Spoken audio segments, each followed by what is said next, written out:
नमस्कार। बुलेटिन में आप सभी का स्वागत है। मैं हूं आपके साथ यशी शुक्ला और बुलेटिन की शुरुआत करेंगे इस वक्त की बड़ी और अहम खबर से। आपको बता दें कि गुजरात चुनाव का ऐलान हो चुका है। 1 और 5 दिसंबर को मतदान होंगे।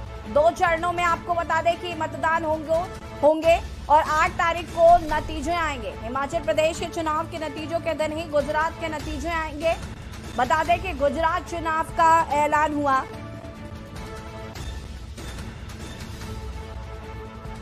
गुजरात चुनाव का ऐलान। गुजरात में विधानसभा चुनाव की तारीखों का आज ऐलान हुआ। आपको बता दें कि मुख्य चुनाव आयुक्त राजीव कुमार और चुनाव आयुक्त अनूप चंद पांडे ने प्रेस कॉन्फ्रेंस कर चुनाव की जानकारी दी।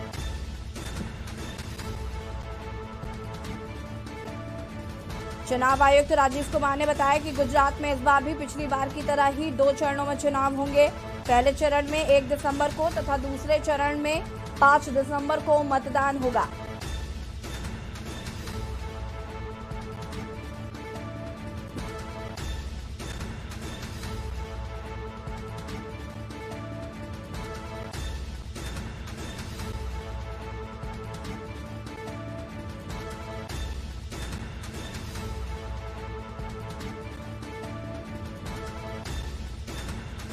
1 दिसंबर को दूसरे तथा दूसरे चरण में 5 दिसंबर को मतदान होगा। मतगणना 8 दिसंबर को हिमाचल विधानसभा चुनाव नतीजों के साथ होगी।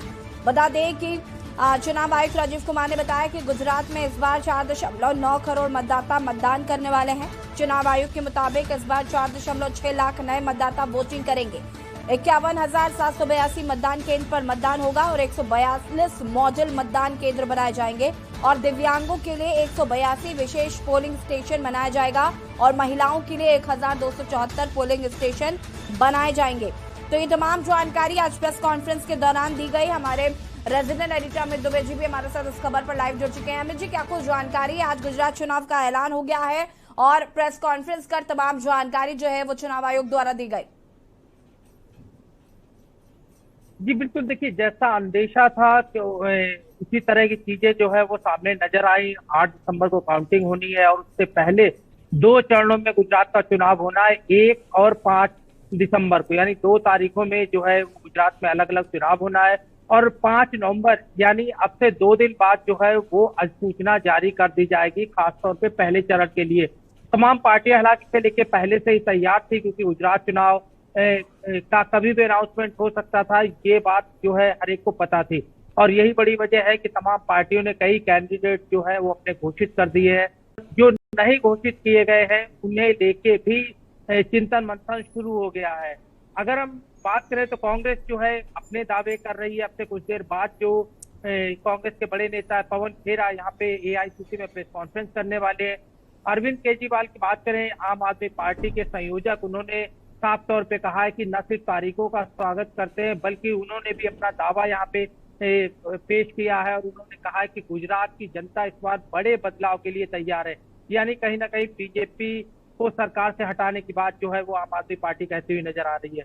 तो जाहिर तौर पे अब दावे और वादे की प्रक्रिया जो है वो कहीं ना कहीं अब शुरू होने जा रही है, क्योंकि पूरी तरह से गुजरात जो है वो न सिर्फ चुनावी मोड में आ चुका है बल्कि अब आचार संहिता भी लग गई है। और ऐसे में अब चुनाव आयोग के अंडर में सारी चीजें होंगी। और खासतौर पर अगर फैसिलिटीज की बात करें तो हमने फैसिलिटी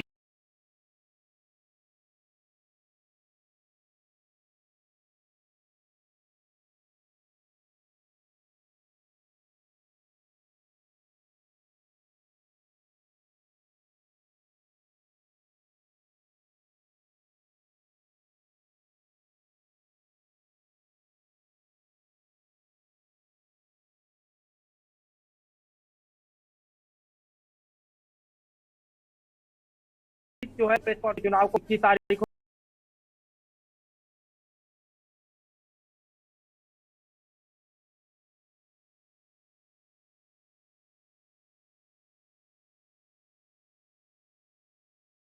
भ्रष्टाचार को रोकने में जो चुनाव आयोग के लिए सहायक हो सकता है। तो कई सारी चीजें जो हमने पिछले दिनों चुनाव आयोग ने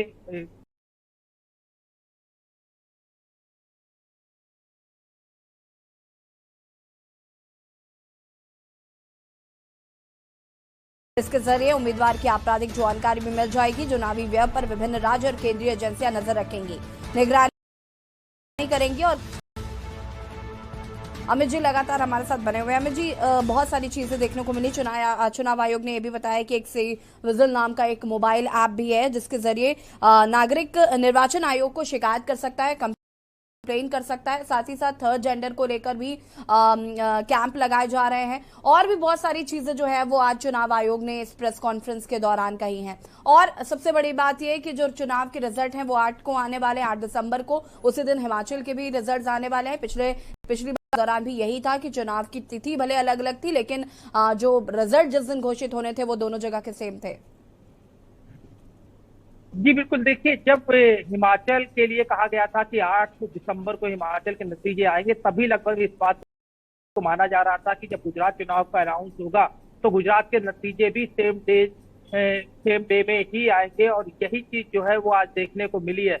दूसरी बड़ी चीज कि अब क्योंकि सोशल मीडिया बहुत ज्यादा एक्टिव है, जाहिर तौर पर मीडिया के साथ सोशल मीडिया की एक अपनी भूमिका है और इसे भी चुनाव आयोग ने मॉनिटर करने की बात कही है कि किस तरह से चीजों को जो है वो चुनाव आयोग लगातार मॉनिटर कर रहा है। और आम नागरिकों से भी इस चीज की चुनाव आयोग की तरफ से रिक्वेस्ट की गई है कि किसी भी तरह का भ्रष्टाचार या किसी को कोई भी प्रॉब्लम नजर आती है कि चीजें जो है वो कानून के मुताबिक, आयोग के मुताबिक चीजें नहीं हो रही, तो हर कोई इसे लेके शिकायत कर सकता है। और दूसरी यहाँ पे जो बड़ी चीज निकल के आती है कि खास तौर पे क्योंकि आज चुनाव का अनाउंसमेंट होना था, तो जाहिर तौर पे जो तमाम पार्टियां हैं वो भी अपनी रणनीति जो है वो पहले में लगी हुई थी। और यही बड़ी वजह थी कि आम आदमी पार्टी की बात करें तो लगभग 100 कैंडिडेट जो है उन्होंने पहले घोषित कर दिए थे।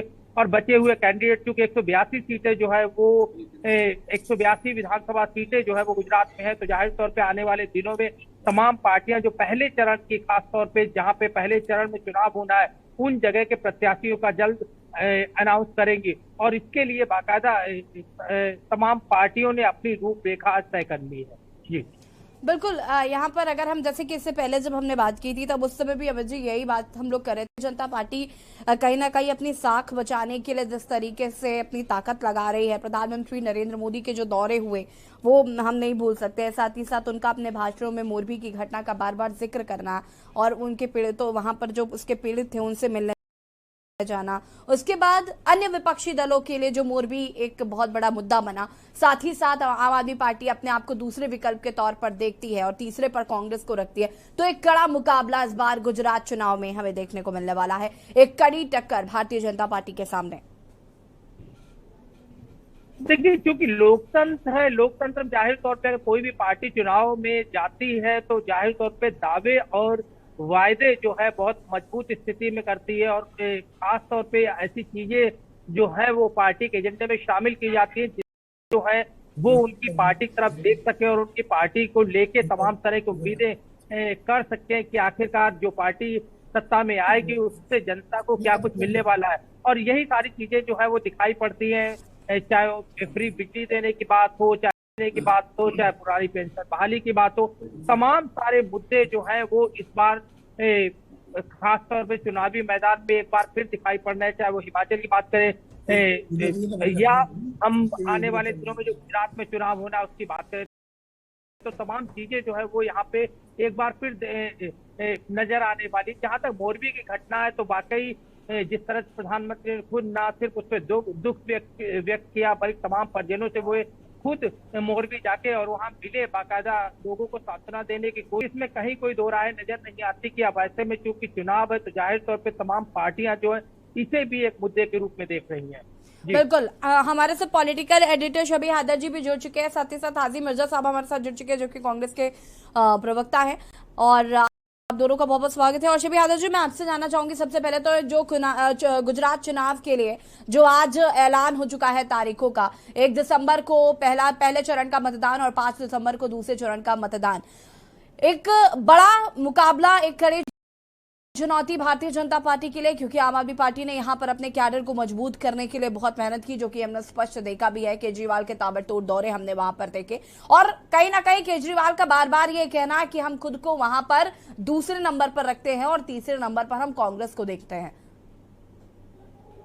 बिल्कुल याशी, देखो अब ये देखना ये होगा कि केम शो, गुजरात में केम शो कैसा चुनाव होगा, क्या होगा और कैसी सूरत हाल होगी। शुरुआत की अगर हम बात करें और आज की बात करें, क्योंकि चुनाव में अभी समय है और चुनाव जो है कई काफी करवटें अभी बदलेगा, लेकिन शुरुआती तो अगर हम आज की बात करें तो निश्चित तौर के ऊपर भारतीय जनता पार्टी बैकफुट के ऊपर है और केजरीवाल जो है वो मुझे ऐसा लग रहा है कि ड्राइविंग सीट पर बैठते हुए दिखाई दे रहे हैं। कांग्रेस की भी चुनौती को आप नकार नहीं सकती हैं। कांग्रेस हमेशा से गुजरात में 50 से 70 सीटों पर, और अगर 20 से 25% की मेहनत और हो जाए तो निश्चित तौर के ऊपर कांग्रेस गुजरात में कमबैक कर सकती है। लेकिन एक बार फिर केजरीवाल जो है उनकी राह का काटा मुझे ऐसा प्रतीत हो रहा है, क्योंकि केजरीवाल जो एक्टिव है गुजरात में, जिस तरीके से उनका पार्टिसिपेशन है और जिस तरीके से वो मुद्दों को लपकने में माहिर है, जिस तरीके से वो एक मास कनेक्ट जो है वो लोगों के साथ बना लेते हैं। और मुझे वो दौर भी याद आ रहा है, 2014 का वो मुझे दौर याद आ रहा है, जब केजरीवाल गुजरात में जा रहे थे और उनको एंट्री नहीं दी जा रही थी और किस तरीके से उन्होंने वहां पर रोड शो किया था। वो शुरुआती दौर था, यानी कि 14 से 22 तक एक लंबा वक्फा बीता है और इस 8 सालों में केजरीवाल ने गुजरात में कैडर खड़ा किया है, कार्यकर्ता खड़े किए हैं, आइडियोलॉजी खड़ा किया है, लोगों को जोड़ा है। तो केजरीवाल को वहां पे नकारा नहीं जा सकता। कांग्रेस के जो प्रवक्ता हैं वो बताएंगे निश्चित तौर पर कि क्या वहां पर ऐसी जो है वो क्या, लेकिन शुरुआती दौर में भारतीय जनता पार्टी बैकफुट पर है। लेकिन उनके जो महारथी हैं, चाहे वो नरेंद्र मोदी हो प्रधानमंत्री हो, चाहे वो गृह मंत्री हो, दोनों गुजरात से आते हैं। और जिसे कहते हैं हारी बाजी जीतना जिसे आता है वो मुकद्दर का सिकंदर, और वो मुकद्दर का सिकंदर प्रधानमंत्री कई बार जो है वो साबित हो चुके हैं। उनके फेस पे जिस तरह पिछले चुनाव में भी बड़ी टफ फाइट थी, लेकिन एक पन्ना प्रमुख कंसेप्ट लेकर आए गृह मंत्री अमित शाह जी, और उस पन्ना प्रमुख ने पूरी तरीके से कांग्रेस की जो बिसात थी, कांग्रेस की जो पूरी बनी बनाई जो एक ऐसा लग रहा था, पिछली बार भी लग रहा था कि कांग्रेस गुजरात में रिटर्न करेगी, लेकिन ऐसा नहीं हो पाया। लेकिन अगर इस बार रिटर्न करती है कांग्रेस, अगर इस बार कांग्रेस कुछ कर पाती है तो निश्चित तौर के ऊपर गुजरात जो मॉडल है का गढ़ है, जहां से पूरे देश में जो है भारतीय जनता पार्टी चुनावी तौर पर फैली, तो वो जो वैक्यूम है, वो जो एक मैसेज है वो प्रभावित होगा। ऐसा भारतीय जनता पार्टी के रणनीतिकार प्रधानमंत्री ऐसा कभी चाहेंगे नहीं कि इस तरीके का कोई निगेटिव मैसेज जाए। मोरबी एक खलनायक के तौर के ऊपर भारतीय जनता ने है, मोरबी की घटना को इस तरीके से जो है टर्न आउट करेंगे। याशी, एक चीज और मैं ध्यान दिलाना चाहता हूँ, जिस तरीके से गुजरात में भारतीय जनता पार्टी के पूर्व सांसद ने कांग्रेस को ज्वाइन किया, जिस तरीके से गुजरात में बाघेला के बेटे ने जो है वो कांग्रेस को ज्वाइन, उप मुख्यमंत्री पूर्व मुख्यमंत्री भारतीय जनता पार्टी से नाराज दिखाई दे रहे हैं, तो ये हवा का रुख बता पाने में मुझे ऐसा लग रहा है कि संकेत दे रहा है। अब संकेत हवा का रुख नहीं कर रहेगा, आगे बढ़ेगा, क्या होगा ये वक्त बताएगा, क्योंकि अभी समय जो है वो लंबा है। अभी यादव जी वापस आऊंगी मैं आपके पास। कांग्रेस के प्रवक्ता भी हमारे साथ जुड़ चुके हैं, हाजी मिर्जा साहब जी। मैं अगर बात करूं कि जिस तरीके से चुनाव का आज ऐलान हो चुका है, तारीखों का आज ऐलान हो चुका है, कांग्रेस अपने आप को किस स्थिति में देख रही है? क्योंकि अरविंद केजरीवाल कह रहे हैं कि हम अब मुख्य विपक्ष की भूमिका में नजर आने वाले हैं, हम दूसरे नंबर पर हैं और कांग्रेस तीसरे नंबर पर। बड़ा भाई झूठा तो छोटा भाई सवाया झूठा,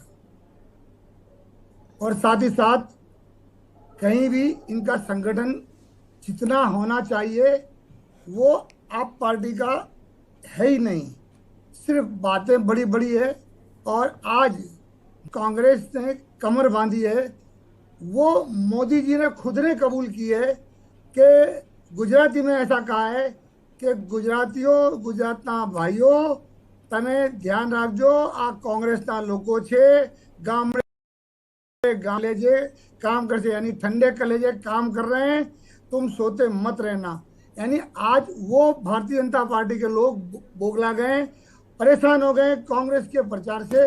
ने कांग्रेस का एक एक कार्यकर्ता हर गली हर मोहल्ले पे गांव गांव घूम रहा है और जबरदस्त प्रचार कर रहा है, और कमान गहलोत जी ने भी संभाल लिए, और सेंटर के तमाम लीडर बार बार गुजरात में आ रहे हैं। उसको देखकर मोदी जी खुद परेशान हैं, बार बार गुजरात का दौरा लगा रहे हैं। और आपने देखा मोरबी की घटना, आज उत्सव प्रेमी लोग हैं, ये उनको उत्सव में मजा आ रहा है। कोई जन्मदिन मना रहा है तो क्या, कोई क्या बना रहा है, तो कोई स्नेह मिलन मना रहा है। तो आज केवड़िया कॉलोनी में जो प्रोग्राम था, आज जो लोग मर रहे थे तो वहाँ ऐसा बता रहे थे कि घटना हुई मोरबी में, मेरा दिल वहाँ है। अरे आपके वहाँ होना चाहिए, लोगों को, परेशान लोगों को मदद में जाना चाहिए। उसकी जगह पे आप केवड़िया कॉलोनी में आप उत्सव प्रेमी हो, उत्सव कर रहे हो, तो बहुत ही गलत बात जा रही है। आज तमाम शौक बना रहे थे, तमाम लोग रो रहे थे। हाजी मिर्जा साहब जी, मैं वापस आपके पास आऊं। हमारे साथ आम आदमी पार्टी के प्रवक्ता भी जुड़ चुके हैं, पंकज पंडित जी। पंकज पंडित जी, बहुत बहुत स्वागत है आपका घी न्यूज में। गुजरात तारीखों का ऐलान हो चुका है और अगर हम बात करें यहाँ पर तो कांग्रेस कह रही है कि हम बहुत मजबूती के साथ हैं, हालांकि आम आदमी पार्टी लगातार ये दावा कर रही है कि आप मुख्य विपक्ष की भूमिका में हैं। देखिए, सबसे पहले तो में के ऐलान है, लेकिन आम आदमी पार्टी पहले से पूरे चुनावी मोड में गुजरात में है। और दूसरा मैं बात आपको स्पष्ट कर दूं कि आज अगर भाजपा गुजरात में मजबूत है तो उसका बस सबसे बड़ा कारण वहां कांग्रेस है, क्योंकि कांग्रेस कभी भी मजबूत विपक्ष के तौर पे भाजपा का सामना नहीं कर पाई है और वहां पे भाजपा को मजबूत करने में इनका ही अहम योगदान है। मैं स्पष्ट बात कह दूं, आम आदमी पार्टी गुजरात में जिस तरह से उतरी है उसका आप साफ नतीजा देखिए। पूरा का पूरा केंद्र सरकार, पूरी की पूरी भाजपा आज दबाव में है। हम पिछले 3 महीने से गुजरात में डटे हुए हैं, लेकिन कांग्रेस का कहीं कोई नामो निशान नहीं था। अब चुनाव की घोषणाएं आई हैं तो कांग्रेस के लोग भी अपने झंडे जो है वो ढूंढना शुरू करते। मैंने पहले कहा, दुर्घटना में हम कभी भी अपनी संभावनाएं नहीं देखते हैं। जो ये दुर्घटना हुई है इस पर हमारी लोगों के साथ पूरी सहानुभूति है, लेकिन हम मुद्दों की लड़ाई लड़ने में भरोसा रखते हैं। 27 साल में पहली बार क्षेत्रवाद से हटके मोदी के हाथ में बिजली पानी की बात हो रही है, गुजरात में रोजगार की बात हो रही है, गुजरात में ओपीएस की बात हो रही है और इस सबका श्रेय आम आदमी पार्टी को जाता है। हम वो पार्टी है जिसने चुनाव घोषित होने से पहले ही अपने 40 सीटों के नाम घोषित कर दिए हैं। हमारी तैयारी पूरी है, हम मैदान में हैं, अब जीत का इंतजार है। दिल्ली के बाद पंजाब और अब मोदी जी के घर गुजरात में धावा बोलकर जीत का झंडा फहराएंगे। ठीक है, देखिए पंकज जी, आप कह रहे हैं अगर भारतीय जनता पार्टी का कैडर मजबूत है तो वो कांग्रेस की वजह से, लेकिन कांग्रेस तो खुद अपनी लड़ाई लड़ रही है और कांग्रेस इस बार जीत का दावा भी कर रही है। और कांग्रेस में इस बार जो बड़ा बदलाव हुआ वो ये कि कांग्रेस में पहली बार कोई अध्यक्ष गांधी परिवार के बिना बना, तो आपको लगता नहीं है कि इसका असर होगा? अब देखिए, मुझे लगता है कि कांग्रेस ने किसे अध्यक्ष बनाया, क्या हुआ, ये उनकी अपनी राजनीति है। इस पर मैं किसी तरह की टिप्पणी पे भरोसा नहीं रखता। असर तो देश की राजनीति पर भी पड़ेगा ना, गुजरात के चुनाव में भी पड़ेगा। अगर असर नहीं पड़ रहा होता तो क्या जरूरत थी अध्यक्ष बदलने की, गांधी परिवार में ही रहता। अब आप बताइए, हिमाचल प्रदेश की कमान किसके पास है? अगर खड़गे जी अध्यक्ष है तो हिमाचल प्रदेश की कमान किसके पास है? हिमाचल प्रदेश में 11 चुनावी रैलियां प्रियंका गांधी जी की। हर जोड़ो याद, देखिए चेहरे बदलने से आपकी कभी भी कार्यशैली नहीं बदलती। कांग्रेस की कार्यशैली निश्चित तौर पर उनकी ताकत गांधी परिवार है, उसी के आसपास घूमेगी।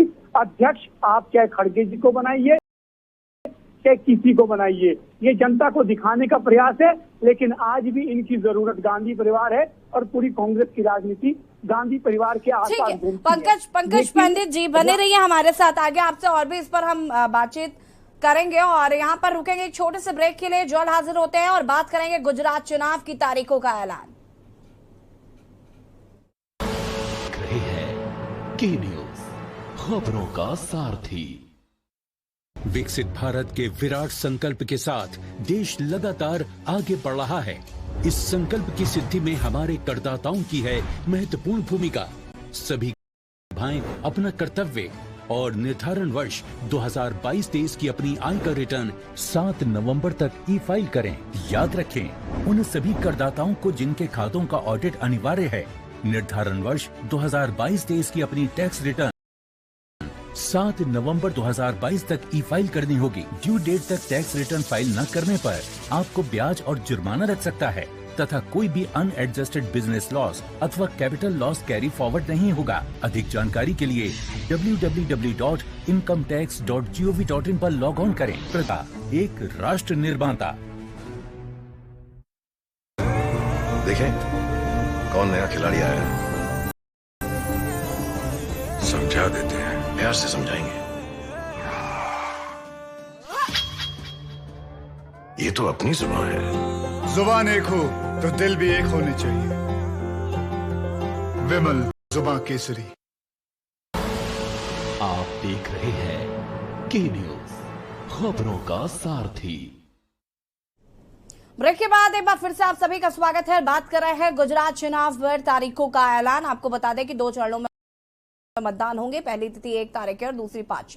और इसी बीच आपको हम अरविंद केजरीवाल का एक ट्वीट दिखाना चाहते हैं। दिल्ली से हम अरविंद केजरीवाल का ये ट्वीट।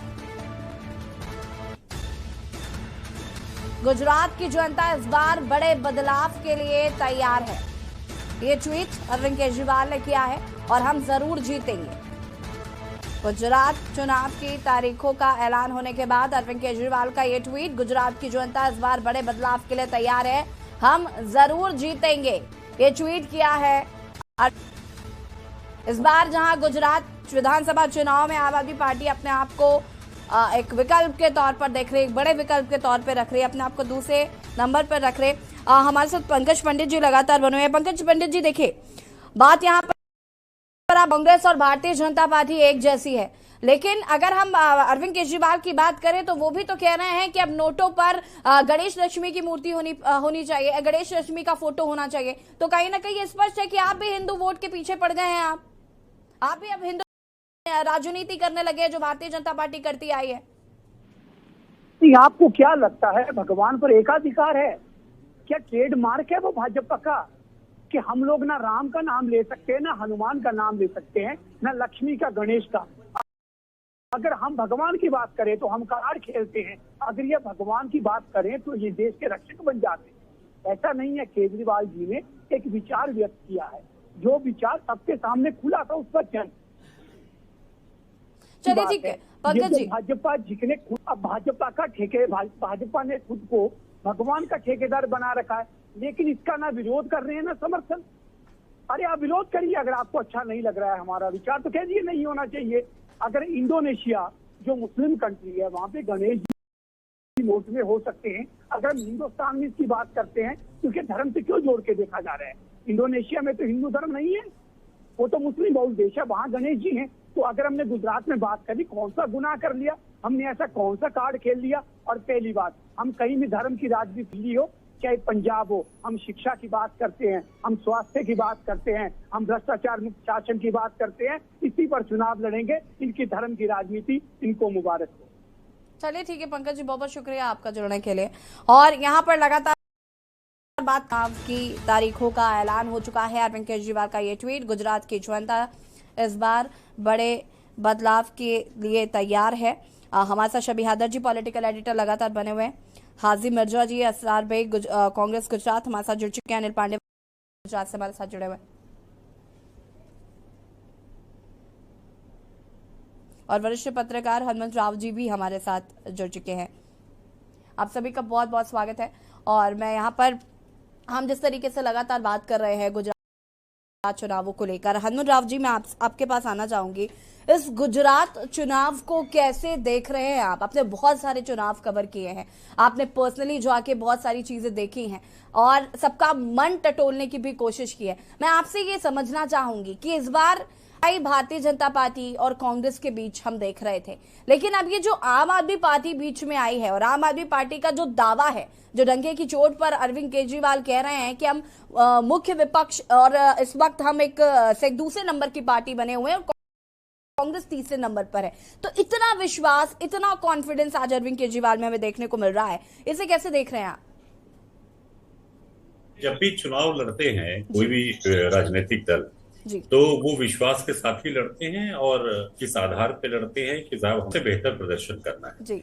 अगर आप पंजाब का उदाहरण देखें तो जब पिछली बार आम आदमी पार्टी लड़ी थी तो उन्हें सरकार बनाने में कामयाबी नहीं मिली थी, कांग्रेस की सरकार बनी थी, लेकिन आम आदमी पार्टी की दस्तक पंजाब में, और इस बार जब चुनाव हुए तो पंजाब में आम आदमी पार्टी ने सरकार बनाई।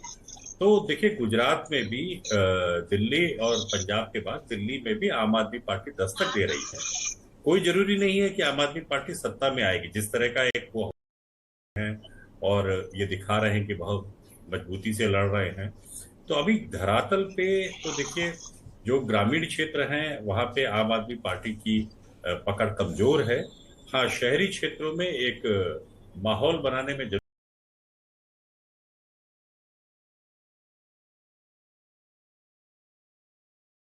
कामयाब होने में मर गए हैं। जो एक वो अपने लोक लुभावन वादे होते हैं, तो उसके हिसाब से अर्बन पॉपुलेशन जो गरीबी रेखा के आसपास है, उस तरह के लोगों को अपनी तरफ आकर्षित कर रहा है। तो कहीं ना कहीं कुछ सीटों पे त्रिकोणीय मुकाबला होता हुआ दिख रहा है गुजरात में। लेकिन मेरा मानना है कि अगर आप पूरे वृहद 182 सीटों की बात करें तो मुख्य लड़ाई कांग्रेस और जनता पार्टी के बीच में।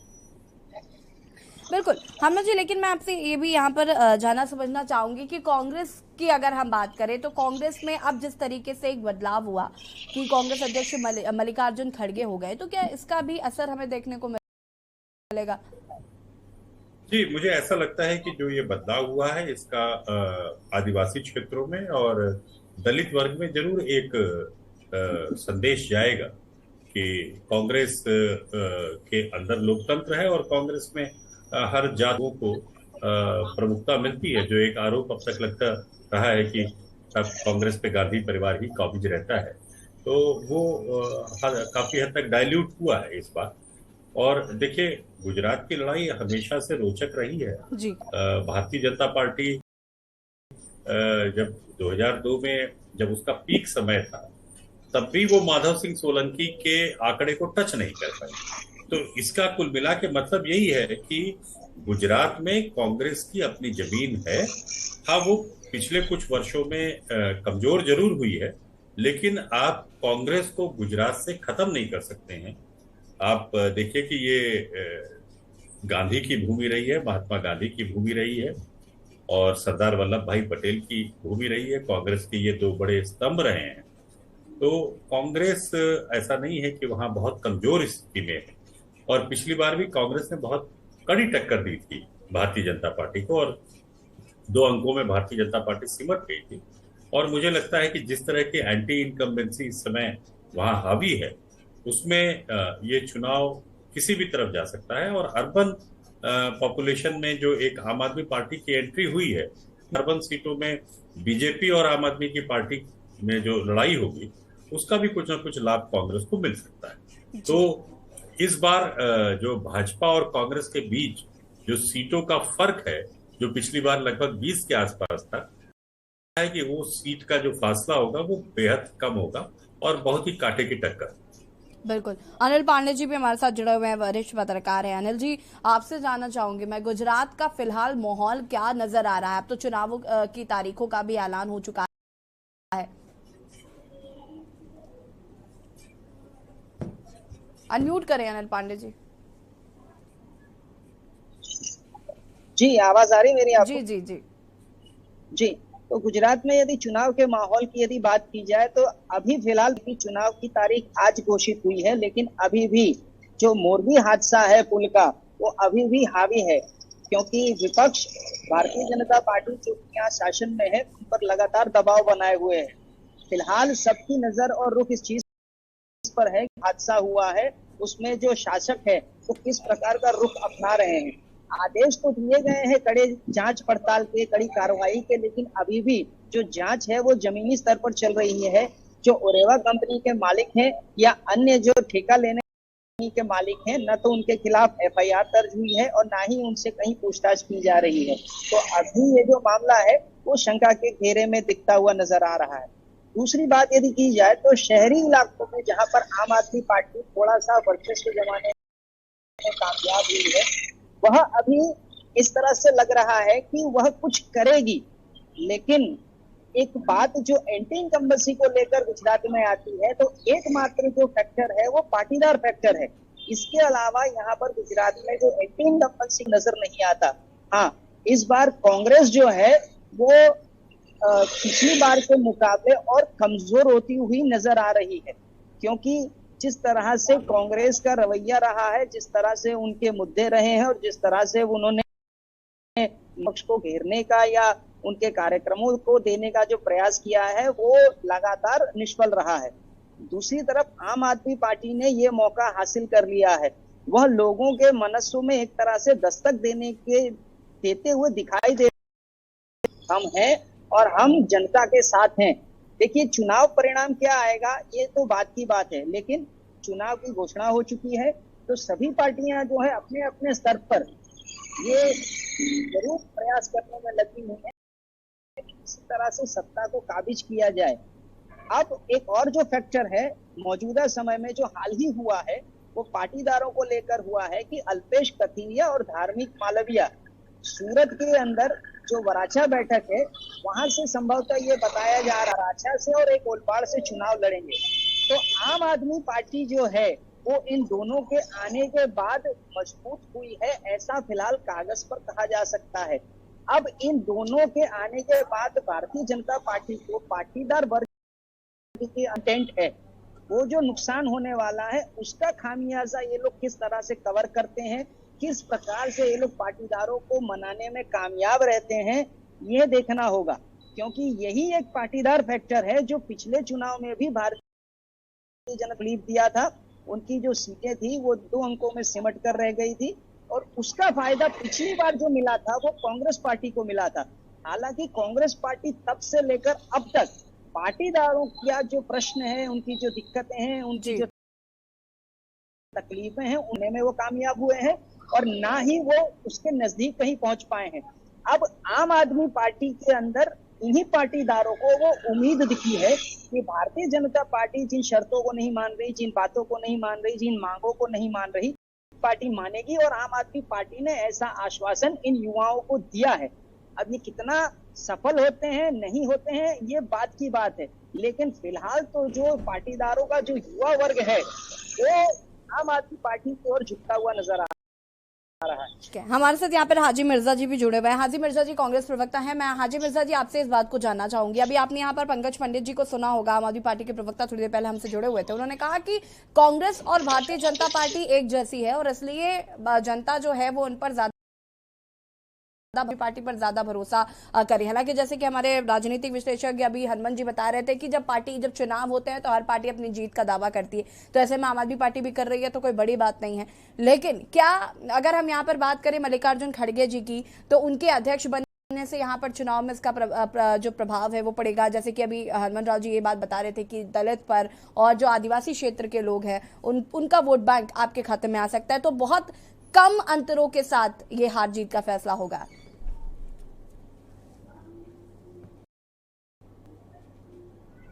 अनम्यूट करें खुद को, हाजी मिर्जा जी अनम्यूट करें खुद को प्लीज।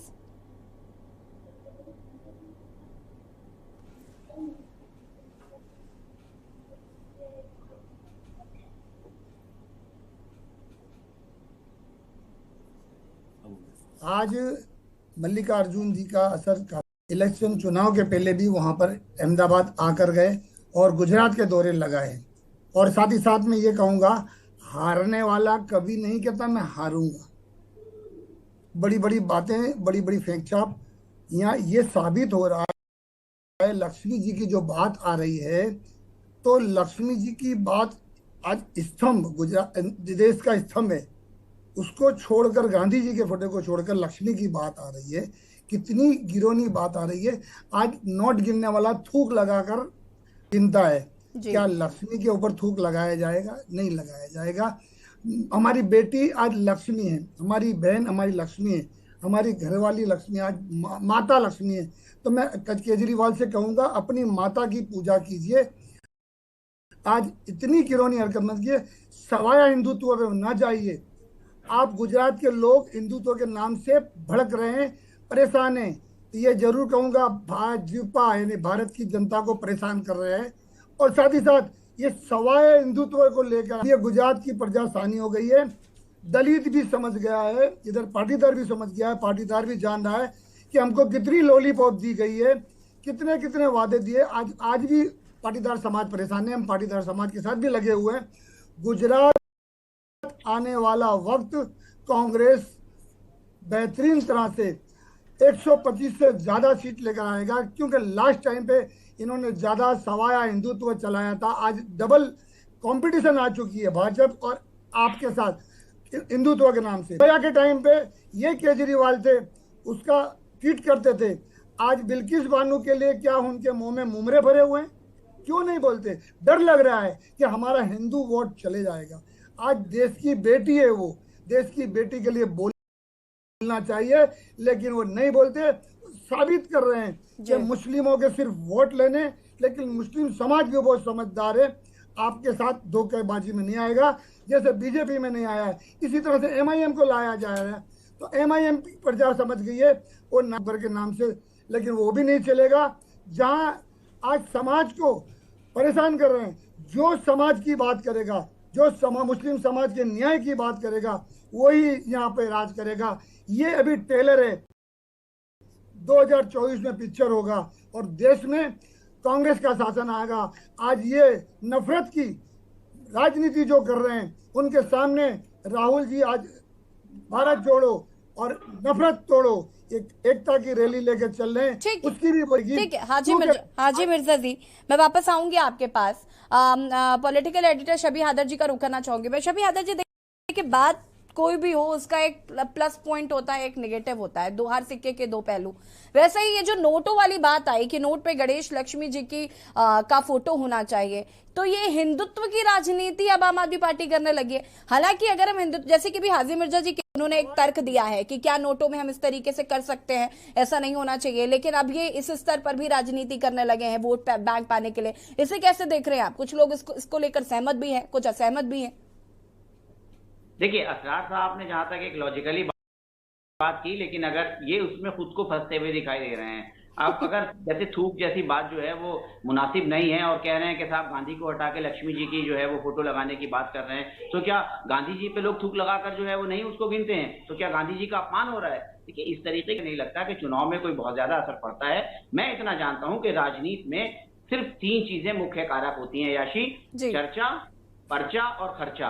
यानी कि सबसे पहले आप चर्चा में हो, फिर उसके बाद आपके पास पर्चा हो और उस पर्चे को जनता तक पहुंचाने के लिए आपके पास खर्चा हो। अगर ये 3 चीजें आप पूरी चेन है, अगर इस चेन को पूरी कर रहे हैं तो आप राजनीति में सफल, कैरियर सफल हो सकते हैं। तो निश्चित तौर के ऊपर देखिए, गुजरात में और चुनाव में एक केजरीवाल ने एक बयान दिया लक्ष्मी जी की फोटो के लिए, तो उससे वो चर्चा में आया, उसका काउंटर किया। मायावती के भतीजे कह रहे हैं कि अंबेडकर का फोटो होना चाहिए। परसों जो है कांग्रेस के एक नेता का फोटो बयान आया कि खलीक महाराज का जो है फोटो होना चाहिए। तो क्या होता है कि ये इस तरीके के जो बयान होते हैं, ये जिस तरह फिल्में डायरेक्टर बनाते हैं, उसमें एक आइटम सॉन्ग होता है, वो लेकर आगे जाता है और दर्शकों को थिएटर तक लेकर आता है। ठीक उसी तरीके से जो इस तरीके के बयान है, ये भी राजनीति के आइटम सॉन्ग बयान है जो कि जनता के मन में जाते हैं, जनता उसको देखती है, फिर कहीं ना कहीं कोई गूगल करता है, कोई केजरीवाल को समझने की कोशिश करता है, कोई उनके केजरीवाल को समझने की कोशिश करेगा, कोई चर्चा करेगा कि साहब दिल्ली में सरकार बना ली, गुजरात पंजाब में सरकार बना ली। तो वो दिल्ली में सरकार कैसे बनी, पंजाब में सरकार कैसे बनी और गुजरात की भौगोलिक स्थिति क्या है, सब में जमीन आसमान का फर्क है। पंजाब की अलग है और गुजरात की अलग है। निश्चित तौर पर गुजरात में केजरीवाल ने शुरुआत में एक जो चर्चा के जरिए जो है एक माहौल जरूर बनाया था, लेकिन निश्चित तौर पर अगर हम आज भी बात करें तो चुनाव भारतीय जनता पार्टी और कांग्रेस के बीच में है गुजरात में। और वहां पर एंटी इनकम्बेंसी जैसे राव साहब जैसे वरिष्ठ पत्रकार जो पूरी साउथ, पूरे देश की राजनीति की नब्ज के ऊपर जो है वो धड़कन जो है वो समझते हैं वो, और उस धड़कन को निश्चित तौर के ऊपर अगर वो धड़कती हुई धड़कन को सुन रहे हैं और दर्शकों को बता रहे हैं तो उनकी बात में दम है। और कहीं ना कहीं 10 में मैं जानता हूं कि 9 बार जो है हनुमंत राव जो है वो सही साबित हुए हैं अपनी सटीक भविष्यवाणियों के चलते। उसके ऊपर अब ये जनता जानेगी। मैंने फिर वही कहा ना कि देखिए, मुकद्दर का सिकंदर कौन साबित होता है? अभी तक निश्चित तौर के ऊपर मुकद्दर का सिकंदर नरेंद्र मोदी और हमारे गृह मंत्री जो है वो साबित होते रहे हैं। पिछला चुनाव जैसे निश्चित उन्होंने बताया कि पाटीदार जो है वो एक बड़ा आंदोलन था, बड़े नेता, बड़े चेहरे, युवा चेहरे सब कांग्रेस के साथ थे, लेकिन कांग्रेस कहीं ना कहीं पिछड़ गई। और निश्चित तौर पर अगर हम पूरे देश में कांग्रेस के वर्किंग स्टाइल को बात करें, मैं फिर ये कह रहा हूं कि कांग्रेस आज भी जनता तक पहुंच। गुजरात में क्या है मैं नहीं जानता, लेकिन अगर मैं उत्तर प्रदेश और दूसरे हिंदी भाषी राज्यों की बात करूं और देखूं तो निश्चित तौर के ऊपर आज भी कांग्रेस का नेता गुरूर है, मगरूर है, वो जनता की दहलीज तक जाना नहीं चाह रहा है। अगर उत्तर प्रदेश और दूसरे राज्यों में कांग्रेस का नेता दहलीज तक जाए, बात करे, सिर्फ कंधे पर हाथ रख के बात करे तो कांग्रेस के लिए माहौल बदल सकता है। लेकिन कांग्रेस अपने वर्किंग कल्चर से, अपने एटमॉस्फेयर से बाहर नहीं आ पा रही है, और शायद यही कारण होता है कि वो ऐन मौके पर जब उसको एक आउटसोर्स देना पड़ता है, उसको जब आउटकम आना होता है तो वहां पे सिफर हो जाती है और सत्ता से दूर चली जाती है। ठीक है शबीर जी, मैं वापस आऊंगी जी, मैं वापस आऊंगी। हनुमंत राव जी का रुख करना चाहूंगी मैं। हनुमंत राव जी, जैसे कि अगर हम आम आदमी पार्टी की बात करें तो मुफ्त बिजली, मुफ्त पानी और तमाम चीजें जो हैं, वो कहते हैं कि अब वो मुफ्त की रेवड़ी, जैसे कि प्रधानमंत्री मोदी जी ने कहा था कि मुफ्त की रेवड़ी बांट रहे हैं, और क्या इसका असर, क्योंकि देखिए अगर हम बात करें दिल्ली में, भले ही हम अगर एक तरीके से मान लेते हैं कि दिल्ली में देखने को मिला, लेकिन अगर उसी जगह उत्तराखंड की बात करें तो उत्तराखंड में इसका असर नहीं दिखाई दिया। गुजरात में भी अगर वो ये बात कह रहे हैं, लेकिन चुनाव के रिजल्ट घोषित होंगे तब इसका कितना असर जनता पे पड़ा होगा ये भी देखना होगा। तमाम चीजें जो है वो यहाँ पर देखने को मिल रही है, चाहे वो गणेश अश्वी जी की फोटो लगाने को लेकर हो, और इस तरीके से आम आदमी पार्टी खुद को वहां पर मजबूत दिखाने की कोशिश कर रही है। भारतीय जनता पार्टी के लिए भी ये साख का सवाल है, क्योंकि कहीं ना कहीं हमारे मोदी जी भी गुजरात से आते हैं और अमित शाह जी भी गुजरात से आते हैं, और अमित शाह जी गुजरात पहुंच चुके हैं और वो वहां पर बैठकें कर रहे हैं, तो कहीं ना कहीं वो भी अपना कैडर मजबूत करने की कोशिश कर रहे हैं, जिसका असर 2024 के चुनाव में भी पड़ेगा। जी, जो आपने मुफ्त की रेवड़ी का सवाल उठाया कि साहब अरविंद केजरीवाल जो है बड़े पैमाने पे घोषणाएं कर रहे हैं, तो देखिए दिल्ली का मॉडल जो है, दिल्ली का रेवेन्यू मॉडल बिल्कुल अलग है। वो एक ऐसा राज्य है जहां पे आप इस तरह के मुफ्त की रेवड़ियों को लेकर के साथ में चल सकते हैं, क्योंकि आपके पास में हाई रेवेन्यू सोर्सेस है। लेकिन गुजरात जैसे विशाल राज्य में दिल्ली मॉडल को रिप्लिकेट नहीं कर सकते, या उत्तर प्रदेश जैसे विशाल राज्य में आप दिल्ली मॉडल को रेप्लिकेट नहीं कर सकते। यहाँ पे अगर मुफ्त की रेवड़ी बांटने का चलन गुजरात या यूपी जैसे राज्यों में शुरू होगा, तो जो भी सरकार, जो भी सत्ताधारी दल होगा, चाहे वो आम आदमी पार्टी हो, कांग्रेस हो या भाजपा हो, ये इतना ब्लीड करा देंगे कि जो प्लान्ड एक्सपेंडिचर होता है, जो प्लान डेवलपमेंट होता है, वो कहीं ना कहीं से सफर करता है, और इसका पूरा का पूरा जो भार वो धीरे धीरे मिडिल क्लास और टैक्स पेयर पे आने लगता है। तो कुछ समय तक तो ये मुफ्त की रेवड़ी का सिलसिला चल सकता है और अच्छा लगता है, लेकिन अगर यही लंबा सिलसिला चला तो ये आप जिस तरह की महंगाई देख रही हैं, जिस तरह आप देख रहे हैं कि आम आदमी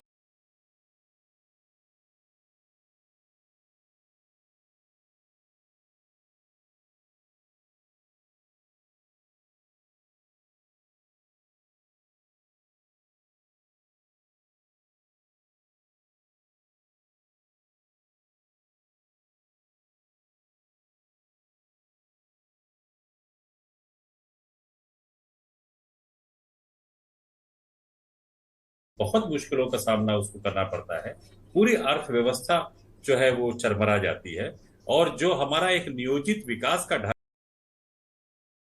होता है। मैं कुल मिला के यही कहूंगा कि जिन भी राज्यों में, जैसे हम देखते हैं कि आंध्र प्रदेश हो गया या अन्य कई राज्य हैं जो साइज में बड़े हैं, और जिन्होंने ये बहुत सारी मुफ्त की घोषणाएं या बहुत सारे वेलफेयर मेजर्स को अडॉप्ट किया है, जहां पे उन्होंने अपने वित्तीय अनुशासन और वित्तीय संसाधनों को ध्यान में नहीं रखा है, वो सारे राज्य आज परेशान, वो सारी सरकारों का खजाना खाली हो चुका है। उनके सामने ये मुसीबत है कि जो सरकारी कर्मचारी हैं उनको कैसे वेतन दें, कैसे हम राज्य की विकास योजनाओं के लिए धन आवंटित करें। बिल्कुल, तो देखिए, माफ कीजिएगा हनुमान जी, आपको यहाँ पर मैं रोक रही हूँ क्योंकि वक्त की भी कमी है, लेकिन उम्मीद करते हैं अब जब रिजल्ट आएंगे तब पता चलेगा कि जनता के मन में क्या है। आप सभी का बहुत बहुत शुक्रिया हमसे जुड़ने के लिए और अपनी अपनी बात रखने के लिए, और जनता को, हनुमान जी आपका भी बहुत बहुत शुक्रिया तमाम जानकारी देने के लिए। और गुजरात चुनाव तारीखों का ऐलान हो चुका है, और यहाँ पर हम आपको लगातार तारीखों के बारे में भी बता रहे थे, और साथ ही साथ ये भी बता रहे थे कि गुजरात में फिलहाल माहौल क्या चल रहा है। इस बुलेटिन में इतना ही, देखते रहिए के न्यूज़ इंडिया।